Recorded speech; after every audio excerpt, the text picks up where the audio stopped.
When most Americans imagine combat and war, they see grown men or women on ships and planes, marching in formation, or hitting the beaches from Normandy to Somalia to Kuwait. Yet today, hundreds of thousands of children are fighting in wars and armed conflicts started by adults. Boys and girls, some as young as 8 years old, forced to suffer the horrors of modern combat. But what happens to these children when the guns fall silent? Embittered, fearful, often with emotional and physical wounds. How do these child soldiers begin their journey on the road to recovery?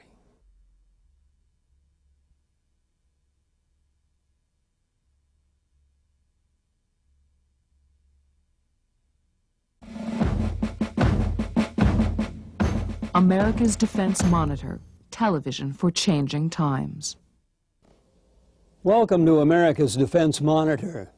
The Center for Defense Information recently sent our TV crew to the West African country of Sierra Leone to find out how the people there are attempting to rehabilitate the many children who have been involved in combat. This program will provide you with an intimate, heart-touching look at the challenges involved in helping child combatants lay down their guns and become productive citizens.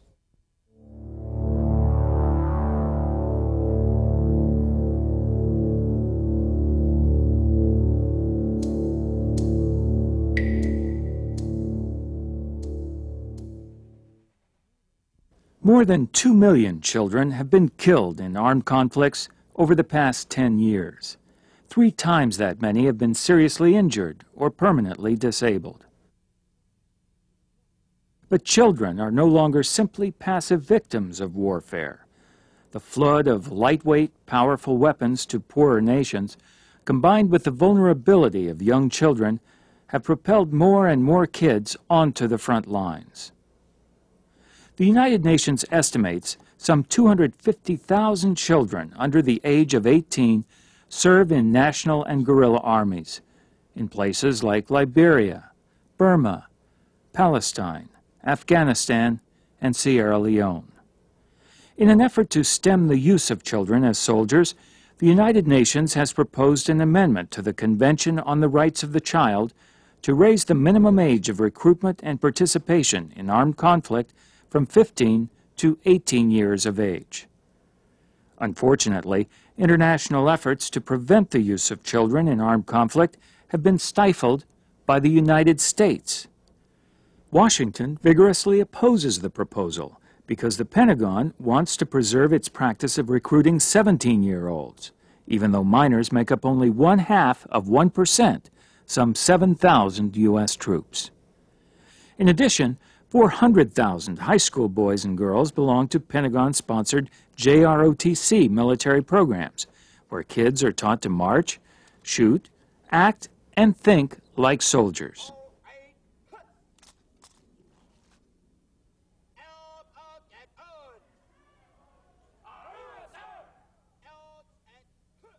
The United States needs to become a signatory to the UN Convention on the Rights of the Child. Dr. Mike Wessels is a noted professor of psychology at Randolph-Macon College in Virginia.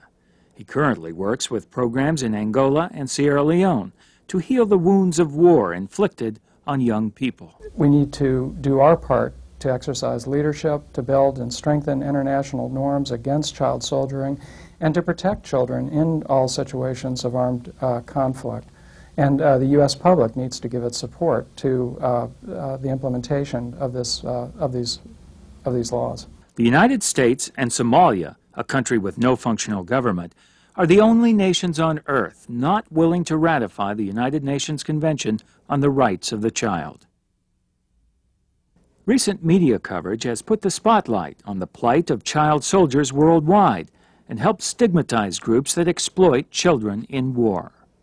However, these reports, often sensational in nature, rarely give television viewers a glimpse of the enormous challenges these shattered youths face as they lay down their guns and attempt to rejoin society. The effort in Sierra Leone is instructive. Imagine your house burned down, your neighborhood destroyed, your spouse or child shot to death. Now, imagine the gunman is a child, age 12. Could you put aside your anger and live together in the same community as the killer? This is just one dilemma that faces the people of Sierra Leone as they try to rebuild in the wake of war. Sierra Leone is a small former British colony about the size of South Carolina. It lies between Guinea and Liberia on the Atlantic coast of West Africa. Part of the challenge of helping the some 3,000 child combatants here lies in the fact that Sierra Leone is among the poorest countries in the world. Annual income is $150 a year. Average lifespan is only 40 years.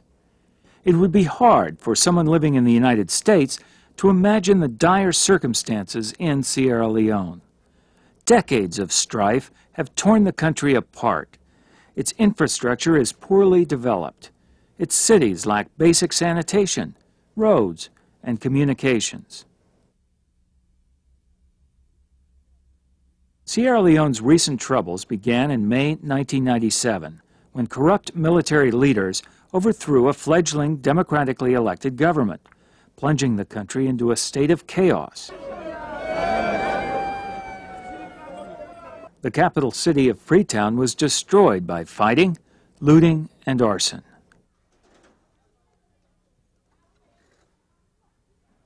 Military-backed thugs burned this entire block as a warning to those who dared challenge the military junta. I tried to pardon them so many hours.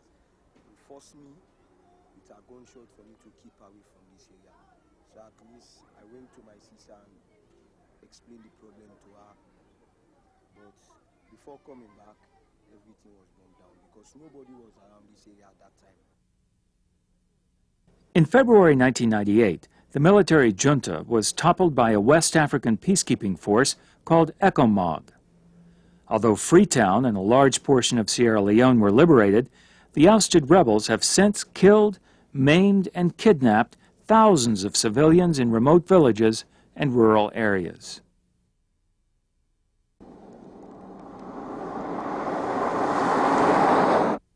What did you say when the rebel reached in Makeni? Well, the men that enter Makeni, them begin broke the houses them. They enter, they loot things then, they rape girls them. Go inside the town, broke shop them, and loot everything. You see, from there they begin calling, they say then our operation non-living things then. Operation non-living things, yes. So the non-living things, what they mean? After therefore be done for loot everything, then therefore be start now for kill people them. They cut them and them, you know, them begin to do bad thing and that. Did you see any rebels? Yes. Children rebels in Makeni? Yeah, they shoot. Let them goats there, so if they meet goats then who said 2-3 people they pin the gun in mouth down, they fire. So if that a stray bullet they meet you, they die. Then they shoot goats there with gun. And so then I be woman there, small girl picking there. They say carry gun? Yes. How old? Let me say so they're 13 years, 14 years. 13, 14. Yeah. How you feel when you see them they carry guns, children they carry guns? Anyway, I feel bad. You feel bad? Yes. I just put myself in their own position. I say something now, hold them, they have not their willingness for that. Because of force for men and not kill them, they just get for agree with them and then they. Today, children openly talk about their unnerving encounters with the rebels. Okay, these people went into our area. They told us that let us join them. Most of us refused because most of us are students. We told them that we are supporting democracy. We want democracy in this country. And we also told them that we want democracy to restore in this country. They also told us that if you don't want to join us, we are going to brutalize you. We said no. We too will brutalize you too. That is all. Were there children that did join? Well, some of the children joined. Some did? Yes, some did because of they were harassed. They were harassed, and some did because of food. Some did because of money. Some did because of certain reason. At a school for former child soldiers on the outskirts of Freetown, young boys share their stories. How you get into the war? Tell me how you I began a farm. You began a farm? Yes, and I go with me. They kill me, Papa, they kill me, Mama. And then they came and go. I will go out, I will the work for them. And the bay water, any side they send me, and they do. Who are you? Me? The rebel when they can't attack, we don't them born in place. Now, some one was in the left, they kill me, grandpa, and I be chief. So after they kill them, we get for all we. They will go now, I'm done. So then go put you in the top, we work for them, we wash them clothes, they send me, we go bring water for them. So then they can go, they slow go work out, we go bring cassada, they cook, they eat, till we left in the hand. What you would like now? What you want for get now? What you like for do? I want to go school. You want to go school? Yes. What you want to do? What you want to do at school? School? What I want to do at school? I want land. One land. The children in this school are lucky. They have escaped the turmoil for now. In Sierra Leone, like many other developing countries, nearly half of the population are children under 18 years of age. With little or no school system, a shattered economy, and ongoing internal conflict, many youths remain at high risk of becoming soldiers.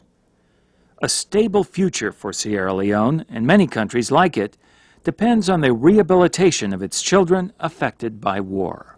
If you give people like these what they wanted, which in the general perception is food, drugs, and ammunition, you can recruit them into whatever political program you had.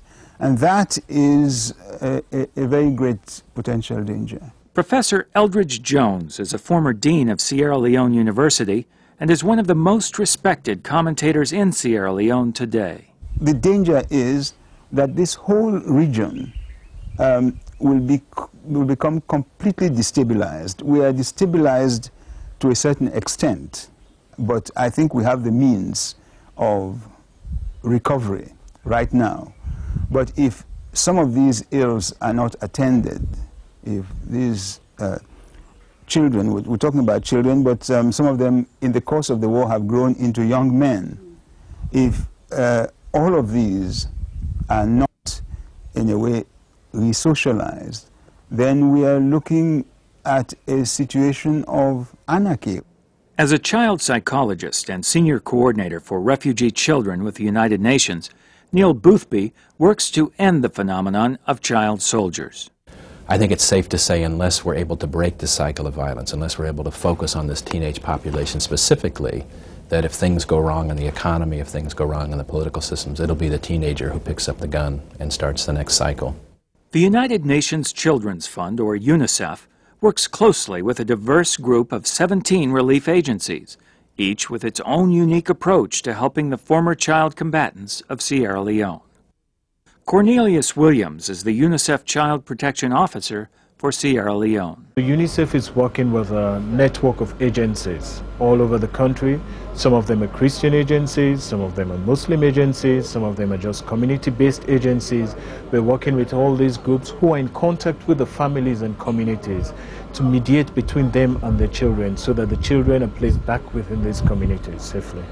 The prospects are there with an organization for de-traumatizing, for counseling and re-socializing. The job can be done, but it is an enormous job.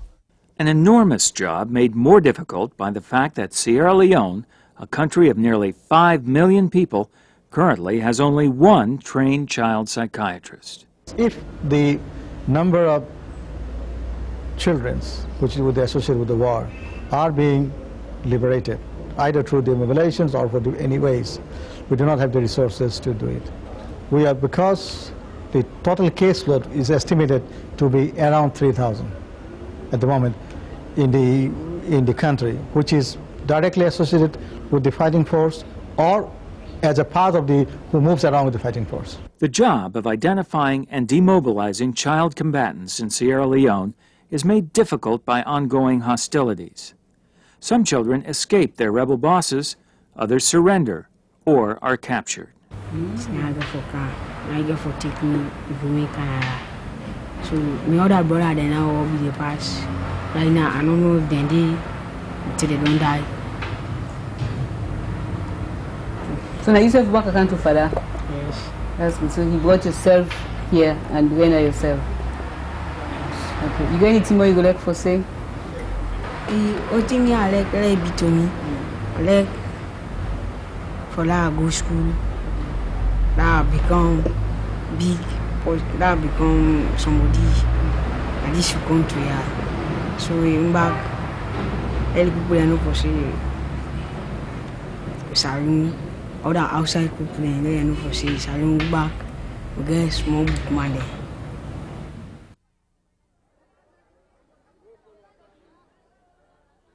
At checkpoints on major roads across Sierra Leone, West African Coalition troops inspect vehicles for rebels and weapons. On this day, soldiers caught a rebel youth as he tried to sneak past the checkpoint. Well, it's a very unfortunate situation where you find the gun is higher than the height of the man who is supposed to use it. Some of them were less than 10 years. Colonel Maxwell Kobe is head of the West African Military Coalition in Sierra Leone. His troops have been forced to both fight against and care for child combatants. What I have done is to pick them and then hand them over to the UNICEF, some to the Catholic mission as appropriate. The other ones that managed to come in from areas that I was not directly involved, I had taken them, like yesterday I gave back 8 to their parents. You know, I picked them from the prison. They were brought along with others. I went to prison and picked them and handed them over to their parents. For children who have been picked up by the military or have voluntarily surrendered, the road to recovery begins in temporary camps like this one. Here, kids are given modest beds and meals, while relief workers try to reunite them with family members. Brother? And he's bigger than you or smaller than you? Bigger than me. It's here that the ex-combatants also receive preliminary treatment for health problems like drug addiction, malnourishment, sexually transmitted diseases, as well as therapy for emotional wounds. Oftentimes there's a tremendous amount of guilt over what one has done. This is typically accompanied by high levels of fear and anxiety over what will happen to one. In addition, there are traumas, and exposure to traumatic experiences can produce flashbacks, sleep disturbances, withdrawal and isolation behavior, and highly aggressive behavior in the form of acting out. So for these reasons, psychosocial assistance is vital for helping children make the transition back to civilian life. Perhaps the biggest hurdle is trying to place child soldiers back into communities that they may have harmed. One has to work on the community end, to work with local chiefs or village leaders who oftentimes are quite fearful of young people. They may not want to receive former child combatants back. They may view them as troublemakers. Them picking and they don't come back? No. They're still in the bush? Yes. They come out back. We will welcome them back. Welcome them, talk to them, fine. Yes, because me no say Sunday, not of their own wish. You see, because we know for them in the house, so them they just old people and no more unwillingly. You see, so then kind of if they come back, they change. We just take them back as young brothers and sisters. Okay. UNICEF and the other relief agencies work hard with communities to help them understand that the child soldiers are also victims of the conflict, not war criminals. They were abducted, they were manipulated by adults to commit atrocities, and now the community is angry against them, and there is rising hatred against them. One of the things we have to do is to raise the level of awareness that these children were victims so that they can be protected when they emerge from wherever they're hiding or whenever they're captured. Sometimes the relief workers themselves face resistance from community members who feel the child soldiers are receiving special treatment. Father Momo, a priest who risked his life to rescue child combatants from the rebels, relates his experience. When we try to resettle these children and they go back to their villages, the people look at us differently. They look at us, you know, promoting the welfare of the ones that have caused the atrocities, and then the victims are left unattended. And that's the basic problem we are facing. Crane Peters, a Dutch researcher, went to Sierra Leone to document the stories of child combatants for his university in Holland. These are pictures of the children he encountered. When people talk about child soldiers, they either see them as victims, well, poor children, and they are indoctrinated, or they see them as, well, barbarians, wild kids, drug use, and you cannot control them. And what we wanted to do is give them a human face. Just listen to what they are saying, and people have to realize that I mean, they committed crimes that are normally only committed by adults, but they are, from the other end, they're still children. And you cannot blame a child of 12, 13 years old for all that he did. For reintegration to work and wounds to heal, there has to be forgiveness by both the community and the child soldiers in many cases. The child has to come to some point in which he or she realizes that, that he was also a victim and forgive himself or herself. And then the other act of forgiveness has to be community or collectively. And I think it's that twofold act of forgiveness, maternal forgiveness, but also communal or collective forgiveness. If you can bring those two things together, then I think the act of healing can at least begin. Another challenge for relief workers like Father Momo is adapting to new issues as they arise. For example, the low numbers of girls in the camps. We found out that most, during the fighting, and we found out that even when the children were retrieved from the bushes, the soldiers by then did not allow the girls to come out. Still another barrier to the recovery process is a perception that child combatants are damaged goods or a lost generation. I think these generic terms, these stereotypes, these cliches that we use, such as lost generation, I think sometimes advocates use those terms to generate interest and public attention and perhaps some funding to address the issues. But in doing so, they write these kids off in ways that are not helpful. I mean, the lost generation is a misnomer. The kids in Sierra Leone are not a lost generation. The kids in Liberia are not a lost generation unless we let them become lost with our inattention. I want to reflect on the side of the youths, because most of us, we are captured, and now our life is miserable because we have no direction, you see. But with the help of NGOs coming to our aid, I think we can make a better life. There's the mechanics of demobilization, you know, the sorting out of the kids, putting the guns down, transporting them back to the communities. But what we don't know very much about is once the kid goes home, what should we do? What kinds of education is most important? What kinds of vocational skills or training? What kinds of livelihood skills are needed? And I think that's the area which we have a lot further to go on. What do we do once they put down their guns to ensure they don't pick it up again? In Sierra Leone, as in all countries afflicted by youth violence, there is a need to eliminate the economic and social conditions that foster child soldiering.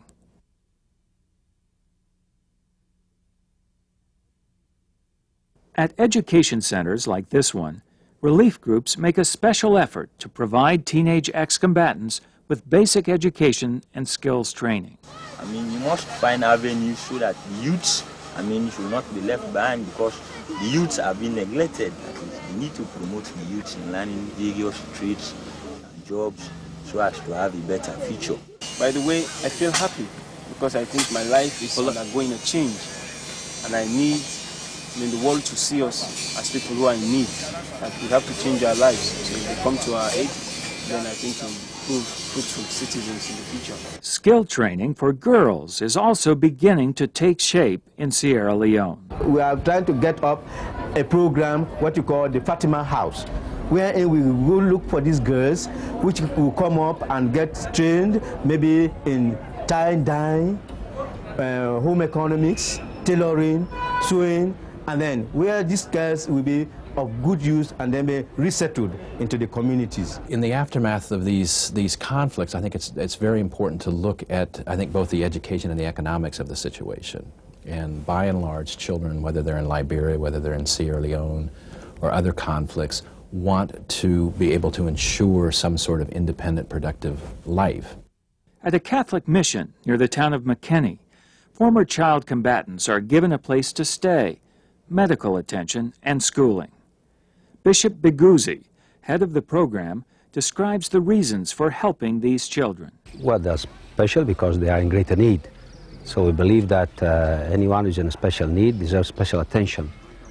And particularly children have been forcibly taken from their homes, and they have been subjected to violence.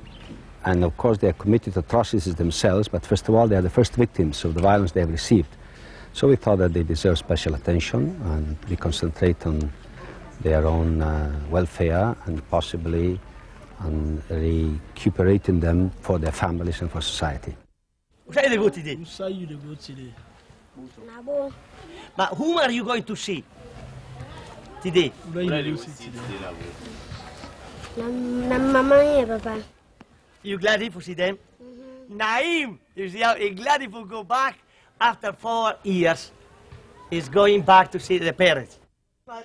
Matthew, greet or not? Bye-bye. Bye-bye.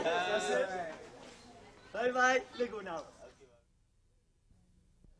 To break the cycles of violence and to assist former child soldiers, there's a role for almost every one of us.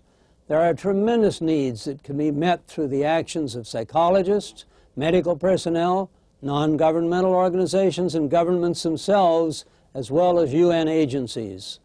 Along with 37 other military professionals, I recently sent a letter to President Clinton asking him to sign the UN Convention on the Rights of the Child and to establish 18 as the minimum age for participation in armed conflict. Today, only 2 countries in the world are not parties to the treaty, and America, tragically, is one of them. We need to do our part to exercise leadership, to build and strengthen a universal prohibition against child soldiering. Children should not be armed and sent into combat. Americans fully support laws which regulate child labor. We now need to support a law that prohibits child soldiers. Until the next time, for America's Defense Monitor, I'm Admiral Eugene Carroll.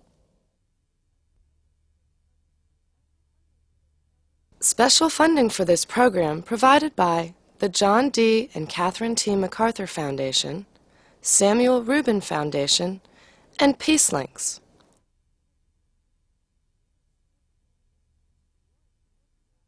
For more information about this topic, or to order a video cassette, call 1-800-CDI-3334, or visit us on our website at www.cdi.org.